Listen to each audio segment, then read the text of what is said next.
Welcome, capital raisers. Reed Goossens came on and broke down his crazy scaling and how he learned quite a bit about raising capital, storytelling, and creating international exposure along the way.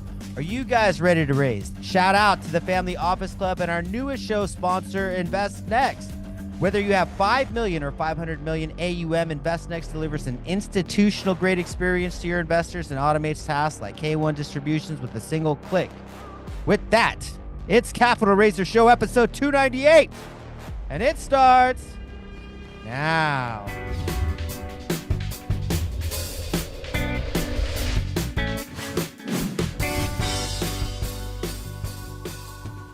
Rock and roll. I got Reed Goossens on the Capital Raiser Show. Welcome, my brother. Good to be here. We've been rescheduling this for like 6 times. I know you've been a busy man. I've been a busy man. So I'm really glad we can finally nail this down. Yeah, this would be fun. For the audience that doesn't know Reed, tell us a little bit about your background. How you got in commercial real estate syndication? Well, yep, originally from Australia, as you can tell. My West Texas accent gives it away. Moved out here in 2012, chasing a girl. My background's in structural engineering. I worked for better part of a decade around the globe on different infrastructure projects, all the way from mining to multifamily to the 2012 Olympic Games, actually, in London. And moved to the States, moved to New York, just wanted to live here, started learning about real estate here, and picked up my first Triplex, $38,000 back in the day. Fast forward to today, RSN Property Group, through a couple of other different companies I've founded. I've controlled now about 4,500 units, nearly a bit over 800 million, I think it is. We've got 23 deals in the portfolio. We've sold 5 of them, have a 6th one being sold right now. My whole spiel is I don't try to boast. I'm just trying to be here to tell it how it is. I had visa issues moving here. I didn't have a job, didn't have a green card. And if I can do it, you guys can do it. So hopefully this interview will be inspirational, if anything. Cool. Capital Raiser Show Season 4, powered by the Family Office Club. Shout out to Invest Next, our newest sponsors on the show. So I wanted to dive a little bit further because you had visa issues. You mentioned that you were chasing a girl. I don't know if she's still in the picture or not. But it's big ring, mate.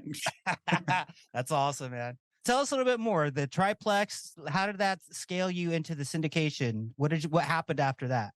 It all started with just like, how many doors can I buy with the limited amount of money that I started with? And I'd saved some money through being a corporate guy. I was 26, 27 at the time. I probably had saved $30,000 or $40,000, and I bought my first Triplex all cash for $38,000. Like, it was a Triplex. It was the most amount of doors I could afford. And I was living in New York City. Obviously, I couldn't afford anything in New York City. So it was in Syracuse, upstate New York, where I could actually afford it. And leading up to that, Ruben, up to 2012, I was already educating myself in Australia about doing real estate. I picked up the book Rich Dad Poor Dad in 2010.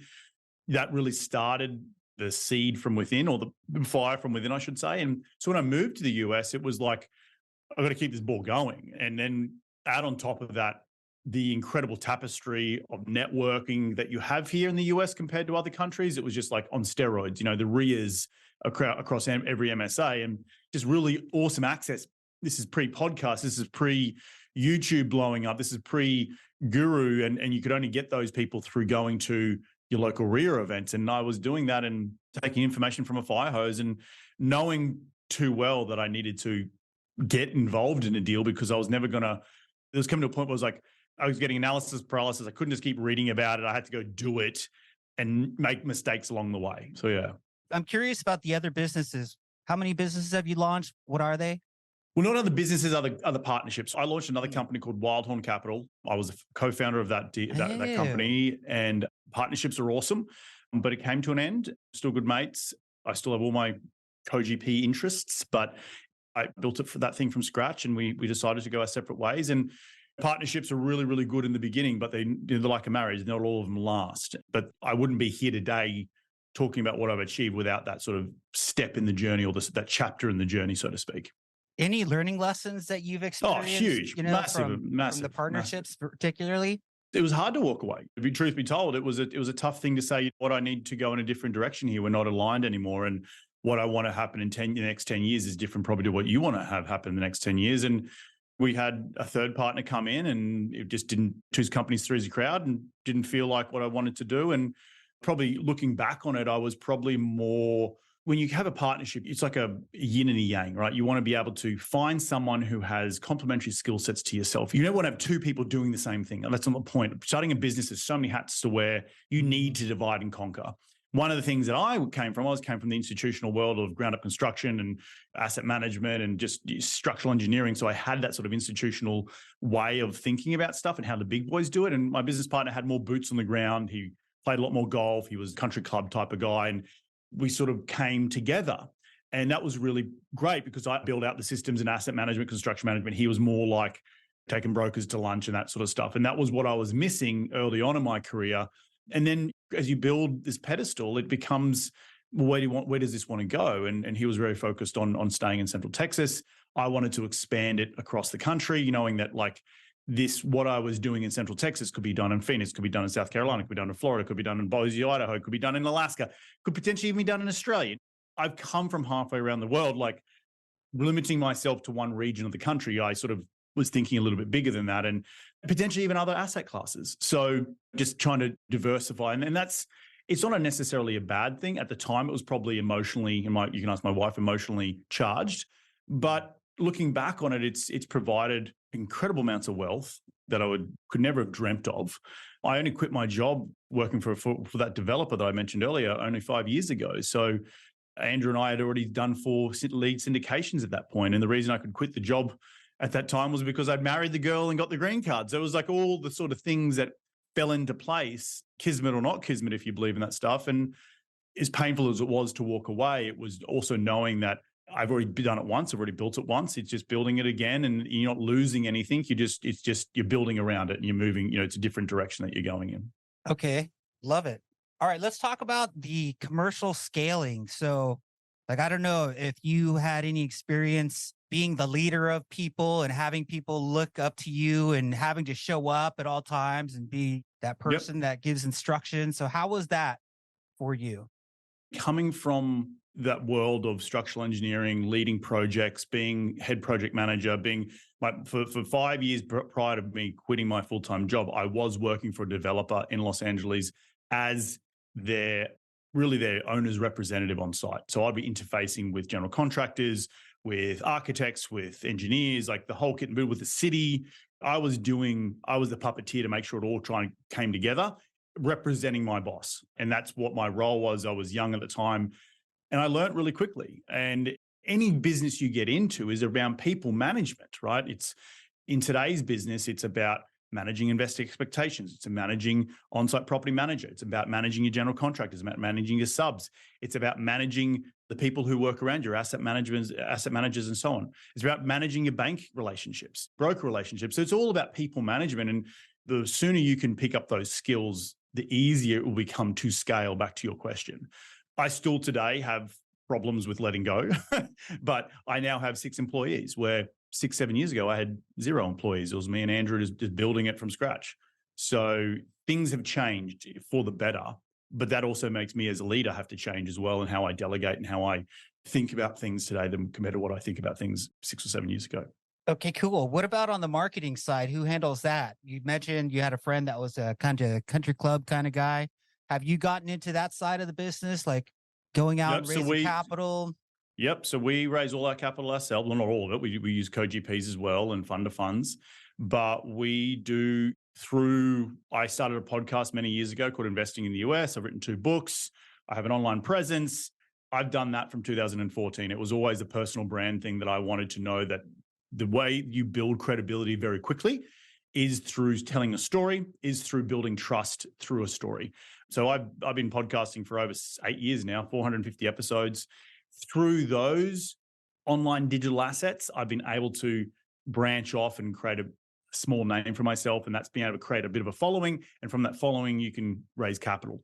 Today, we now are trying to throw petrol on that through Facebook ads, through different types of funnels to enhance the way we attract retail capital. And that's retail capital has been the major focus.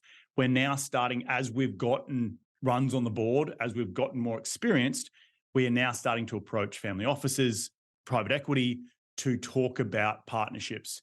But truth be told, the most profitable you're going to be as a sponsor is with retail investors, right? You can 70-30 splits, all that sort of stuff. You go to private equity family offices, you're probably going to get whittled down to nothing. So, but there's a double-edged sword there. The family office and private equity doesn't want to talk to you until you've got your experience, and you got to get your experience through friends and family and doing a couple of deals first. So you got to have all the buckets able to call on for as you grow as a real estate syndicator, as a business. So when you talk about like story selling and telling a story, what kind of stories do you have, or are there ones? Or are you just talking about in general? Hey, this is what we do. No, like the story that I started with when I first started the podcast was I'm originally from Australia. I'm moving to this country. I'm talking about the incredible cash flow opportunities here. Talking about how you get set up here in the US, EIN numbers, LLCs, opening bank accounts. Like you got to do all that if you're an American investor or not American investor. And that was the story that I was talking about because I was learning about it in real time. The other story I talk about is I was a structural engineer with needing a visa to stay here. Well, I also figured out, well, I can go and use the skill sets that I already have and go and work for someone in the real estate world, or it could be in whatever world you're interested in, because you have a skill set. And you can be paid the highest amount of money in a corporate America whilst learning on the job and still doing your business on the side. And so that's another lesson that's come out of this entire journey. Like the building you can see in the background, that was one of the first deals I ever developed with the developer. So I was like, I'm sick of being an engineer, but I have a skill set I could use. Hey, I'm going to go approach a bunch of developers. They saw value in that. And then thus they said, yeah, I'm going to employ you. So now I'm surrounded by real estate 24/7 because I was also doing real estate on the side in my side hustle. And then as that side hustle started to grow, I could then quit the job, green cards, all that good stuff. So yeah. Out of curiosity, any war stories on any of your projects? My first projects were back when I bought the Triplex. Like there was a drive-by shooting, my first ever deal. It was Section 8 housing. Like I did my first fix and flip in Philadelphia. Had my dad invested in the deal, had general contractors steal from me, use it on other jobs. Didn't make any money on the first deal. Actually lost some money, but I made sure my dad was made whole. Like I've had the issues happen already on smaller scales. On the larger scale stuff, touch wood, I haven't had anything happen yet, but there's been lessons along the way. What we are in today's environment with rising interest rates, we've earned our stripes going through COVID, not necessarily war stories, but they're lessons that you learn to make you a better operator for the next deal. Cool. And when you consider the future, is there a specific number of units that you kind of want to accomplish? Is it more about just, hey, let's see what kind of an impact we can make? How do you look at the future? I want to be a global company. So when I say global, I do want to do stuff back in Australia. Australia doesn't have multifamily, but it's got self-storage, it's got other commercial real estate. And I want to take what I've learned here and apply it back there. But I want to be a sort of an international company in terms of an investment company. I also want to invest vertically, having an ecosystem of businesses. So property management, supply companies, other businesses that feed into the overall real estate business is really, really powerful in terms of creating long-term wealth. It's not, obviously real estate is a fundamental, but if you can add other profitable businesses in there to that and have an ecosystem, then that's really, really like the bee's knees. In terms of giving impact, we are obviously investing in Class B, Class C housing. We have tax abatement deals where we've got affordability deals that we own in the portfolio. So we think affordability is a massive issue and will continue to be a massive issue. So we're driven by making sure that, people here in the US get access to somewhat sort of a affordable-esque type of rent. We're obviously a for-profit company. We're going to make our investors profit, but in the same time, we can also make profit and do good. They don't have to be separate. They can be together. Okay, cool. And then in regards to the economic times, how is it impacting your business? How are you dealing with the high interest rates? Higher interest rates are because you can do as well as you can on producing NOI and keeping the effective rent growing by double digits. But if you've got a rate cap and your interest rate has gone from 4% to 6%, well, that's over 50% growth. It's going to hurt. It's going to affect cash flow. So we're being very careful about the deals we've put under contract today, about the type of debt we put on the deals. I do have a sneaking suspicion that we're going to see a 2008-esque type of issue with multifamily, particularly in the retail side. There's deals that I know today that are people losing their shirt over.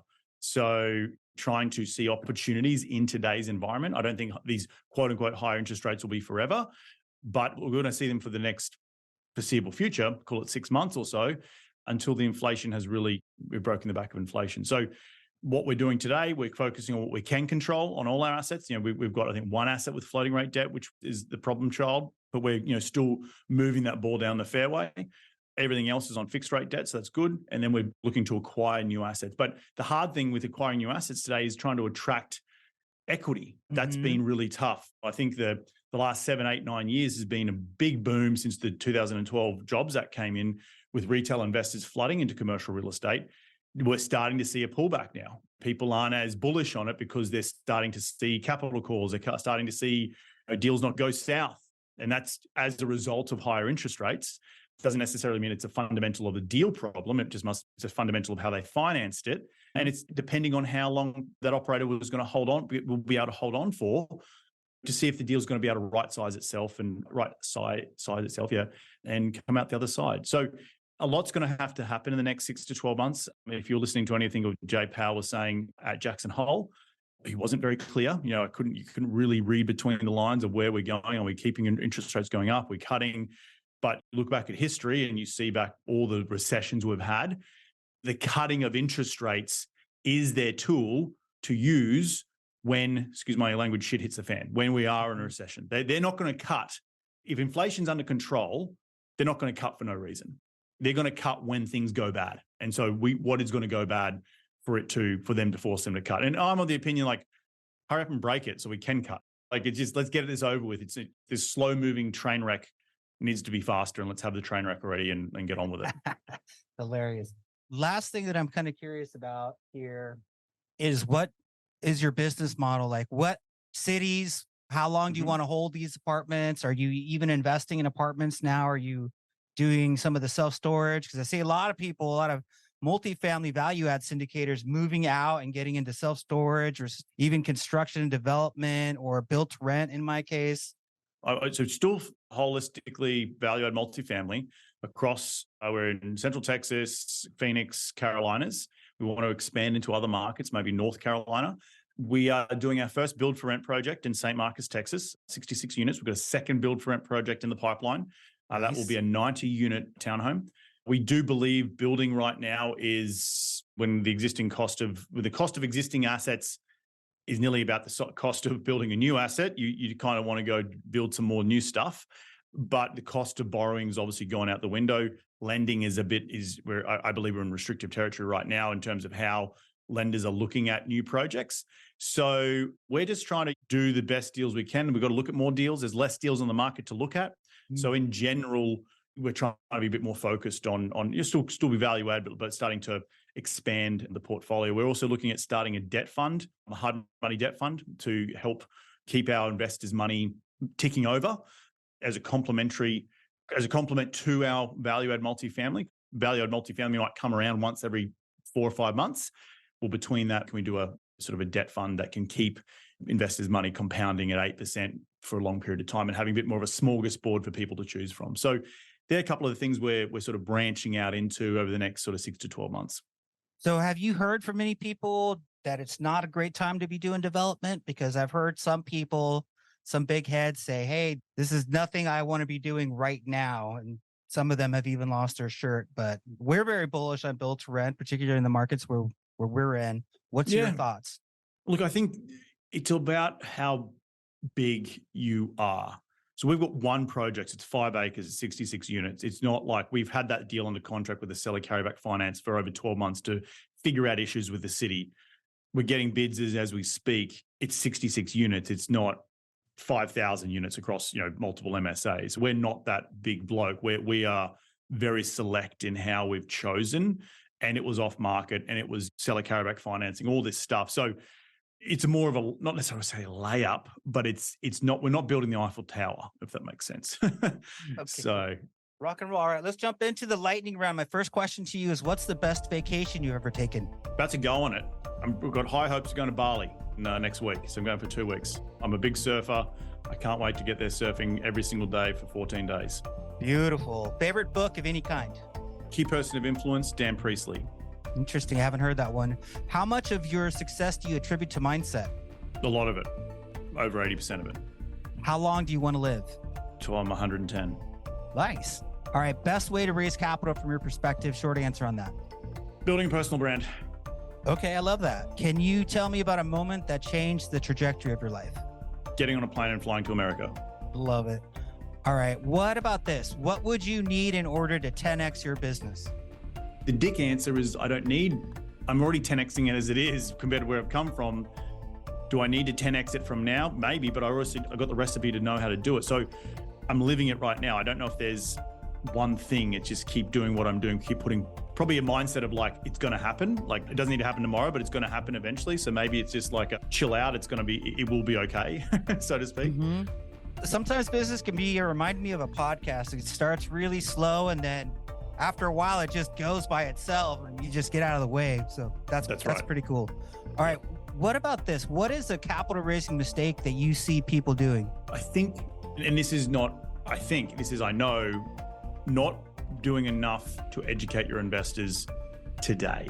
I've got an example of that where I first tried to raise $500,000 for a deal back in 2013, thinking, I'm just going to go out. I've got 50 people in the, on the little CRM that I built, and it was crickets. And it was a very cold shower to remind you got to continually put content out. You got to continually educate people in your network, as big or as small as it might be, to tell people what you're doing.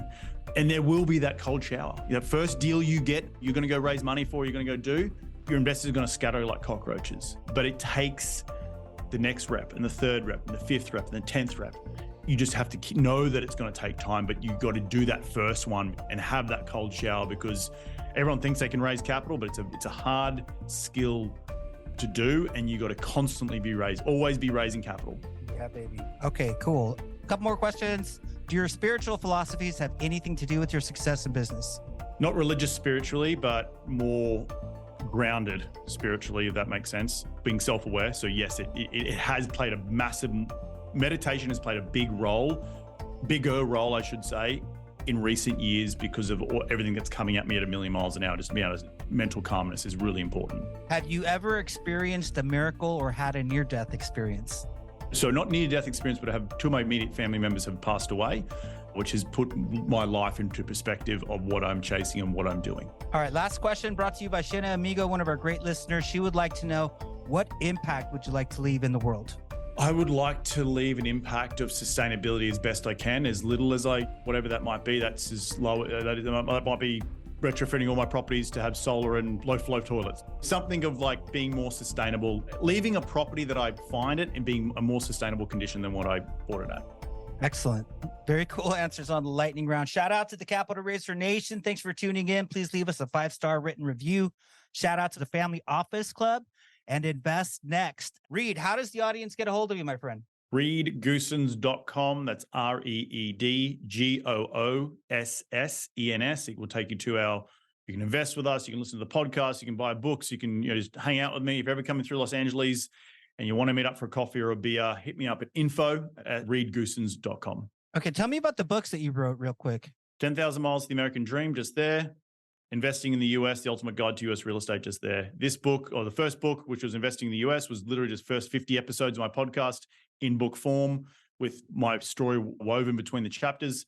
This book was written with 7 other Aussies, all moved 10,000 miles across the globe to start real estate businesses here in the US, all different types of real estate businesses. So different perspective is what we really bring to the table and what it's written from. So both of them have got some pretty funny things in there. Aussieisms in this one, and we've got some pretty cool caricatures over there in that one. So get your hands on it if you can. It's all on Amazon.com and just search my name. How was the process of actually writing the book? Did you struggle with that at all? Or? This one, the first book, I wrote it and it read like a textbook. I'm as a former engineer, and I had to bring in an editor to like really make it readable.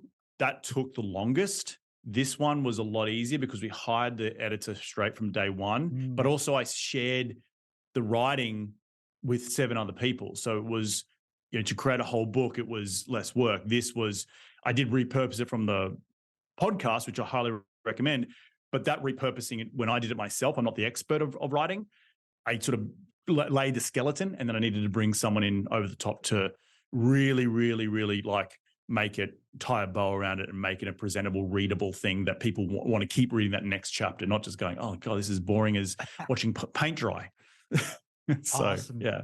Awesome, Reed. Any last words of wisdom for the aspiring capital raiser or syndicator as they scale on their journey? Look, always be a student, keep learning. Never think you know it all. There's always something new to learn. I think, shout out to my dad. He always used to say, a fool and their money are easily parted. Don't be that fool. Continuing to educate yourself on any aspect of the business as you grow. Being curious about it is really, really important.